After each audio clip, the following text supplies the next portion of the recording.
Thanks very much. And thank you, everyone, for joining us today. I'd like to announce that we have concluded the Global Posture Review, or GPR. I'll provide some background on how we conducted the review and highlight some of its key outcomes. On February 4th, 2021, President Biden announced that Secretary Austin would lead the Global Posture Review to align our overseas military posture with his national security guidance. Following several months of analysis and close coordination across the U.S. government, President Biden recently approved Secretary Austin's findings and recommendations resulting from the Global Posture Review. It was a robust interagency effort.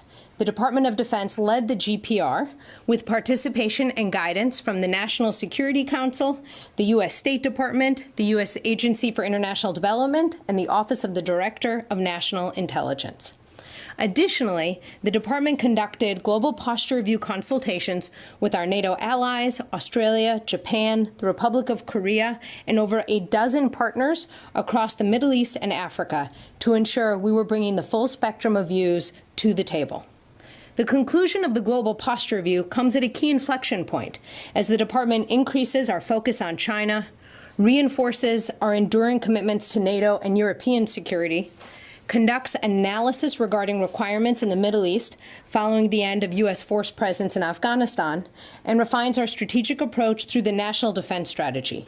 Let me underscore that this Global Posture Review will inform our approach to the National Defense Strategy.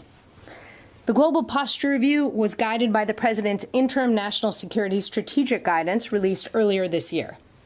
That guidance asserts that the United States will lead with diplomacy first, revitalize our unmatched network of allies and partners, and make smart and disciplined choices regarding our national defense and responsible use of our military. Nested within this guidance, the Global Posture Review assessed DoD's overseas forces and footprint, along with the framework and processes that govern our posture decision-making. Based on these assessments, the GPR developed near-term posture adjustments and established guidance for ongoing and future posture planning. It also strengthened DoD's decision-making processes by deliberately connecting global posture planning and decisions to strategic priorities, trade-offs across geographic regions, force readiness, modernization, interagency coordination, and ally and partner consultations. The results of the Global Posture Review will serve as a disciplining framework for the department to match our posture to our strategy, with benefits accruing for years to come. I'd now like to highlight a few Global Posture Review outcomes by region. I'll note that, of course, many of the Global Posture Review outcomes remain classified for operation security reasons and to preserve the confidentiality of our consultations with allies and partners. Consistent with the Secretary's focus on China as our pacing challenge, the priority region for the Global Posture Review was the Indo-Pacific.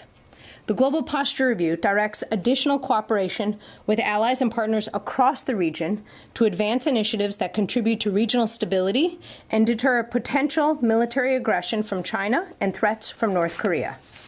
These initiatives include seeking greater regional access for military partnership activities, enhancing infrastructure in Australia and the Pacific Islands, and planning rotational aircraft deployments in Australia, which Secretary Austin announced at the Australia-U.S. Ministerial in September. The Global Posture Review also facilitated Secretary Austin's approval of the permanent stationing of a previously rotational attack helicopter squadron and artillery division headquarters in the Republic of Korea, which the department announced earlier this year. Turning to Europe, the Global Posture Review strengthens the combat-credible deterrent against Russian aggression in Europe and enables NATO forces to operate more effectively. Based on an initial Global Posture Review assessment and a recommendation from Secretary Austin, in February 2021, President Biden rescinded the 25,000 active duty force cap in Germany that was established by the previous administration. Also based on early Global Posture Review assessments, in April 2021, Secretary Austin announced in Berlin that DoD would permanently station an Army multi-domain task force and a theater fires command, a total of 500 Army personnel in Germany. In August, the department shared with Belgium and Germany that we will retain 7 military sites previously designated for return to host nations under the European Infrastructure Consolidation Plan. Finally, the Global Posture Review identified additional capabilities that will enhance U.S. deterrence posture in Europe, which we will discuss with allies in the near future.